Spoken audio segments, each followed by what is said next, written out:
So, Just flow, yeah. okay. Hi everyone. Welcome back to the Chiro Profit Podcast. And today I am so happy to have Dr. Hamad here with us. And especially we meeting in person. So I know Dr. Hamad for a while, and now we connected together. So I'm glad you are here. Thank you for having me. Yeah, Yes. I'm looking forward to having this conversation.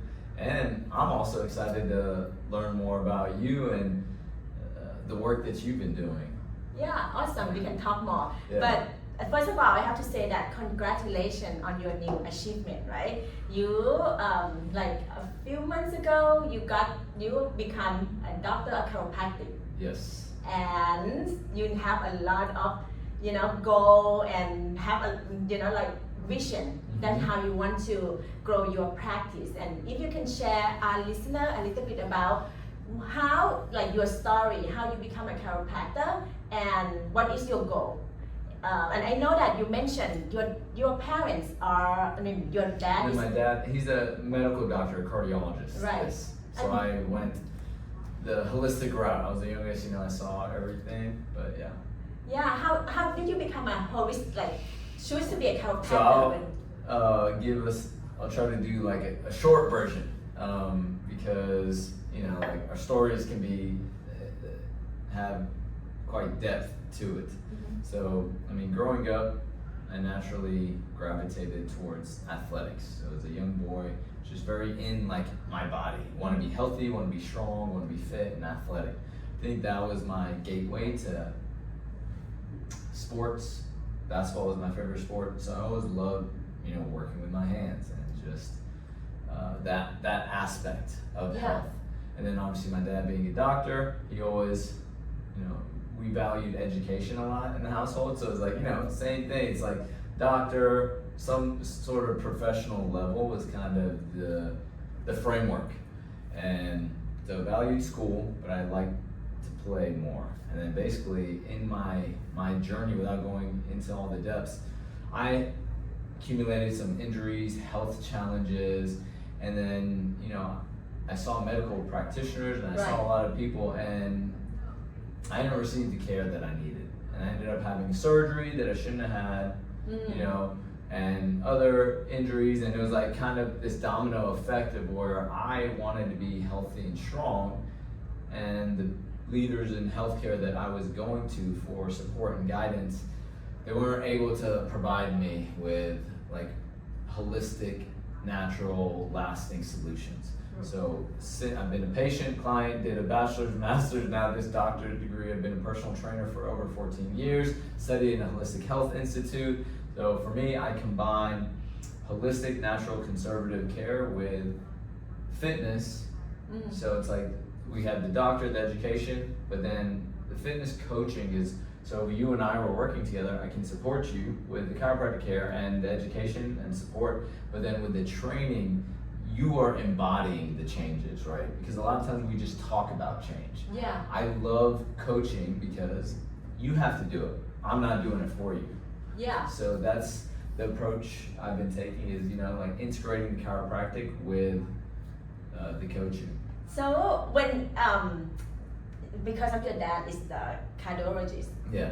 and when you tell him that you're going to become a chiropractor, what is the first thing he say? Because most of the time, the MD, they don't believe in. Yeah, oh yeah. So thankfully my dad, he was born in Pakistan. So Yeah. he was the first MD in the family, right? So they believe more in like natural medicines, and so he went the medical route, but I think he grew up where like it was more living in harmony with the land. So he's aware of it, but he jokes that, we were taught that chiropractors are quacks and this and that. So he knows that there's propaganda.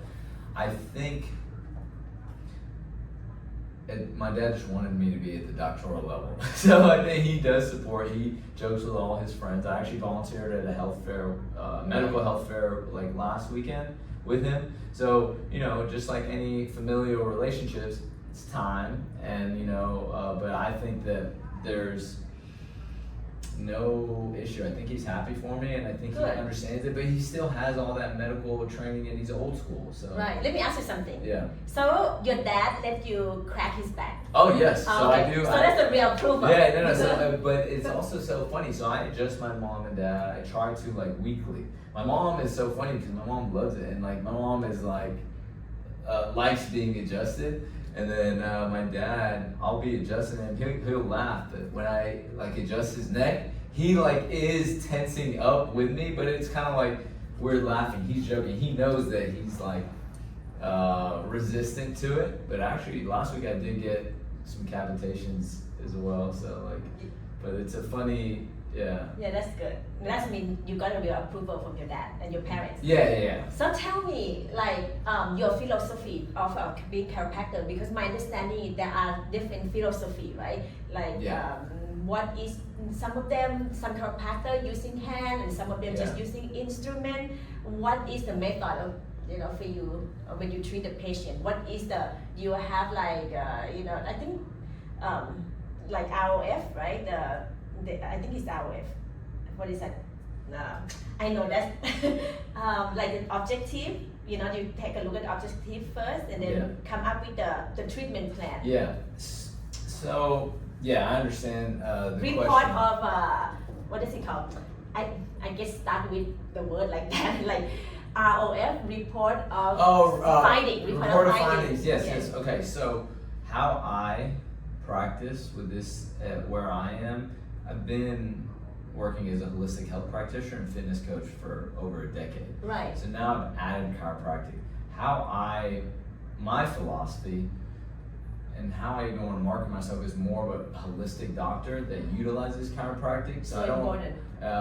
in the chiropractic world, there's like mixers and principal chiropractors, and there's just like any field, right? There's strong opinions, and people have their biases. Everyone thinks that their technique is the best.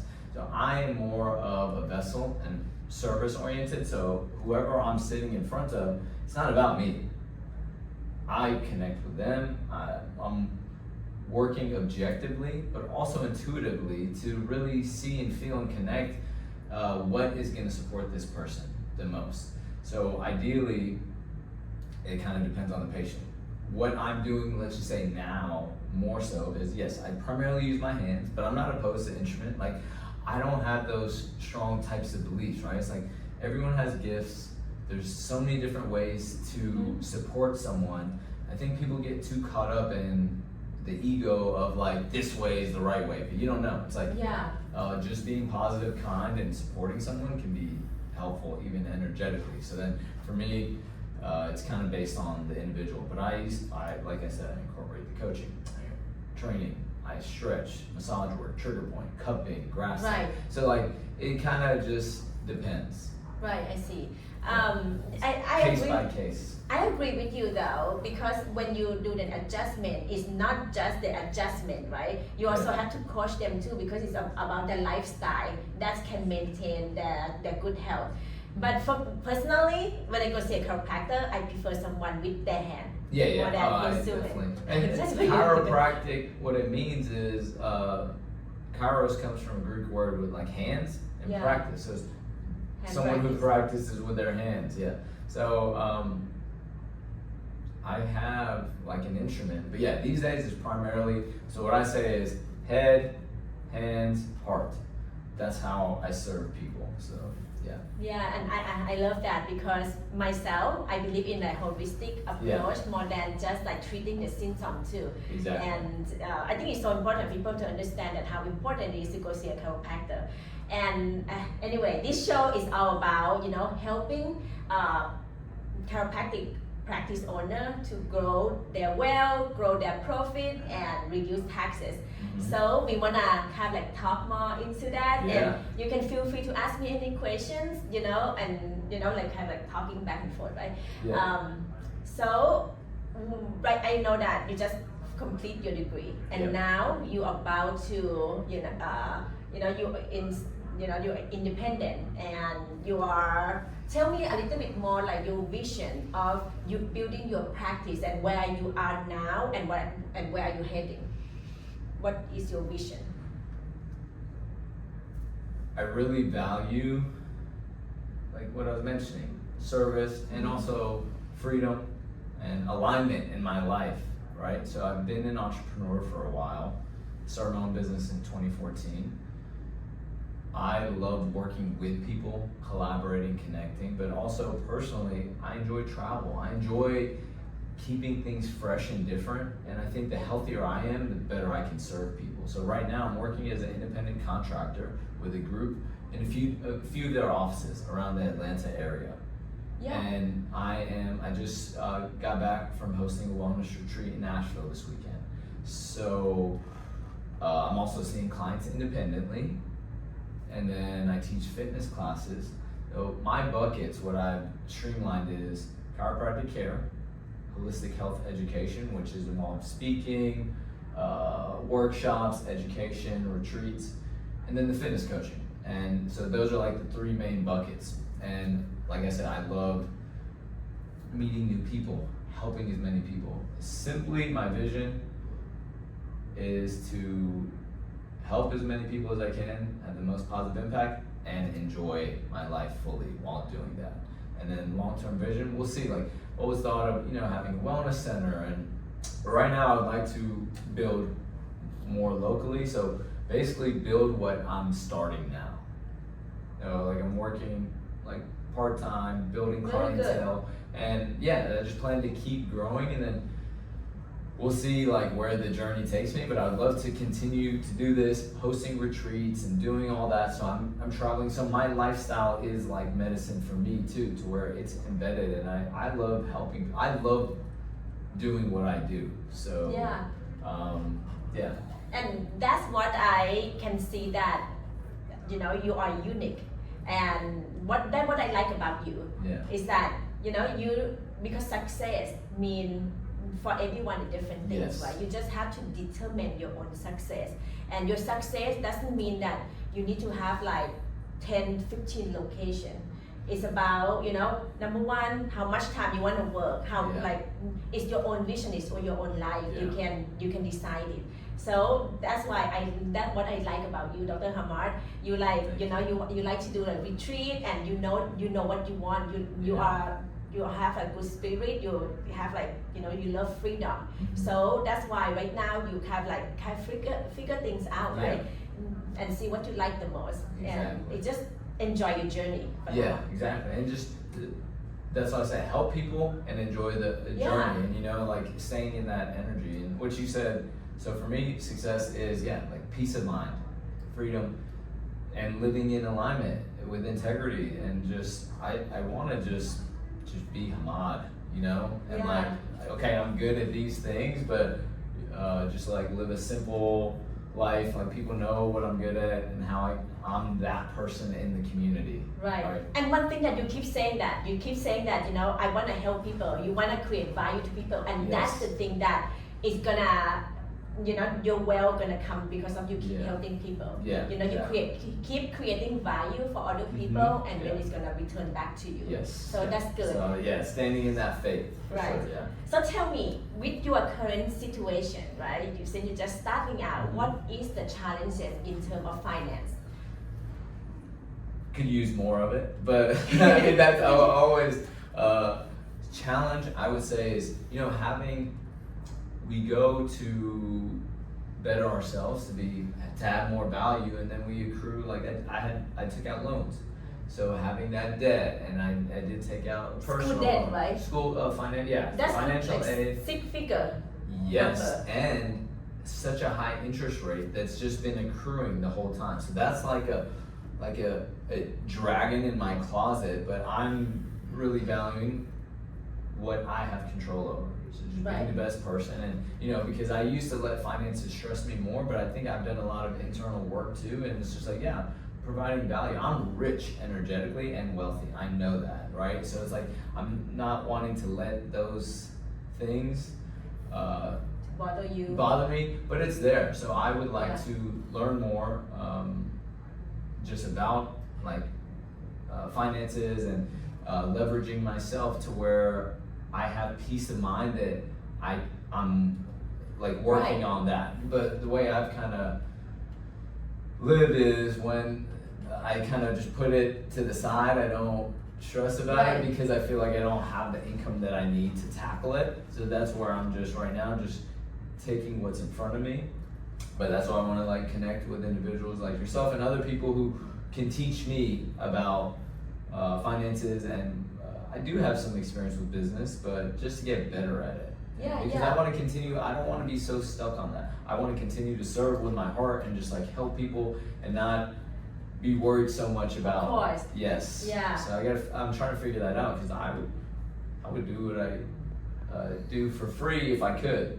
Yeah, but you cannot. Yeah, but I cannot. And then, yeah, so yeah. Right, because it's a good thing that you are talking about that, because many chiropractors who I talk to, they have like big mission. They have like, you know, they want to help people, and their personal mission is to help people. Yeah. And then when they mix between their personal mission with their business mission, that's not gonna work, right? Yeah. Because your business mission is to create profit. Yeah. If you don't create profit in your business, you cannot have your business door open. You cannot have, you know, you're not able to pay payroll, you're not able to pay for rent or any overhead costs in your office. Mm-hmm. Then what's going to happen is you cross out your business, then you cannot help anyone, right? So that's why it's important for you to separate your business mission and your personal mission. Yeah.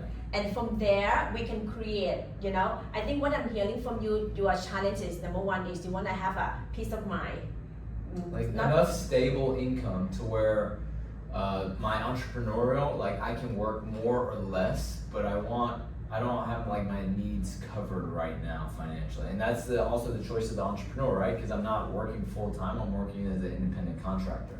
So, but I'm fine with it, but it takes a little bit of, you know. You're just starting out right now exactly, anyway. Yeah, so it takes some time. But let me give you some tips though, regarding your peace of mind, right? Yes. So we can call it a peace of mind bank account. So wait, peace of mind or what? We can call it a peace of mind bank account. Okay, bank account. All right. Yes.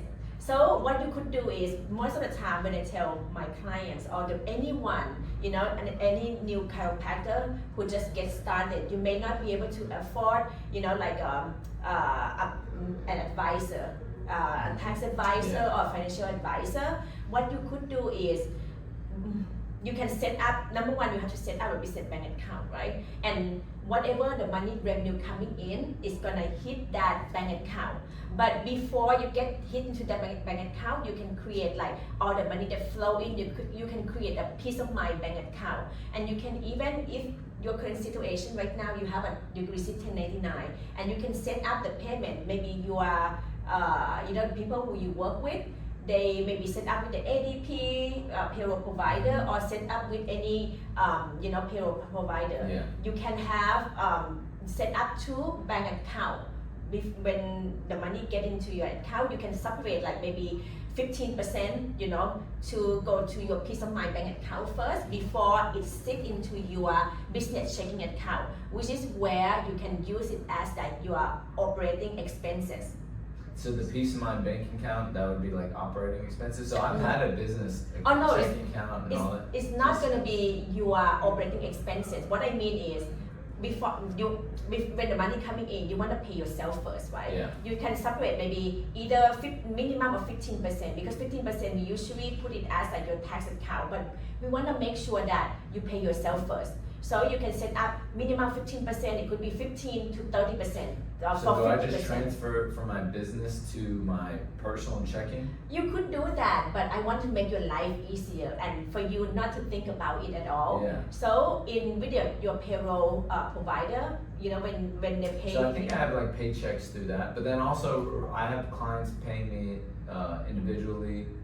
So I think, what I have been doing is most of my finances, I just put them in the business checking. Which is and good. That's how I'm like managing what the business is. You can do 2 ways, right? The first way, make it, if you already putting everything into your business checking account, you can set up a percentage to 15% into your tax account, and then maybe another 15% go to your peace of mind account.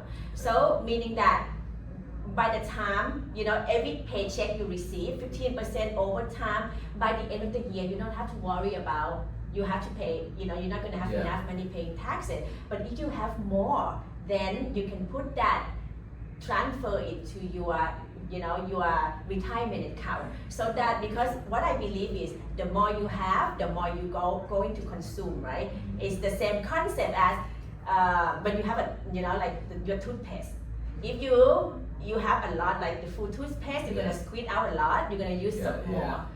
If you think that you only have small amount, then you're gonna only use like with your resources that you have. So that's why, that's one way to do it. When money hit your bank account, you can transfer some percentage out. But the other way that you can do it, just for you not to think about it at all, you can set up with your payroll provider, because you can add more than one bank account into your direct deposit, right? Then you can set up maybe one, like 50% go to your business checking, another 50% go to your peace of mind bank account or something like that. Okay, yeah, well, I'll probably be working with you, so I'll ask for your help as we go. Yeah, sure. Hopefully it's not, the first time you hear it, it might feel, a little weird. Like, why do I have to open so many bank accounts? But I'm telling you, it works. And I see so many people growing their profit and don't have to, stress out about their taxes just by implementing that system. Okay, yeah. And yes, so when you have at this point in your life, right? When you're starting out, between finances and taxes, which one stresses you out the most? Well, I would say that I am not letting it stress me out. I'm just focusing on creating abundance, and but I would say isn't it like similar? I'd probably say taxes don't really stress me out that much. It's just something that I just have to do, right? It's not something that takes much of my mental. Right. Finances, I also wouldn't even want to say that it stresses me out. It's just I'm working towards just generating more so that everything becomes easier, right? Because everything takes money. It takes money to hire people. It takes a lot of money to make money and to run a business. So I wouldn't even say stressing. That's why I'm working. Maybe challenging. Yes, right? I'm working strategically and working hard to generate more value to people, so that I have that faith that it's gonna come. And then I also like aligning with people like you and finding people in my community where we can help each other, because we all have gifts or skill sets. I don't need to be the expert of everything, and I don't even want to be, but I want to learn little by little, so that the people I work with, you can teach me little things so I get better at understanding the ins and outs of managing the business, but I still don't want to do it all, right? Yeah, of course, because I want to have a team around me. You didn't go to school because of you want to be a business. Exactly. You didn't go to business school. You're going to school for being a doctor. So I think it's smart for you not to do everything yourself. Because if you do everything yourself, you wear different hats, you're gonna drain so much energy. Yeah. I'd rather delegate and work with people. I think that's the beauty of life, is you connect, you support each other. So yeah, I've always had that mindset even before I did the chiropractic, because I've been an entrepreneur. I've had a lot of experiences, so a lot of trial and error, and so now I'm trying to do things a little bit more balanced and aligned. Awesome. Moving forward. Yeah. Good. Yeah.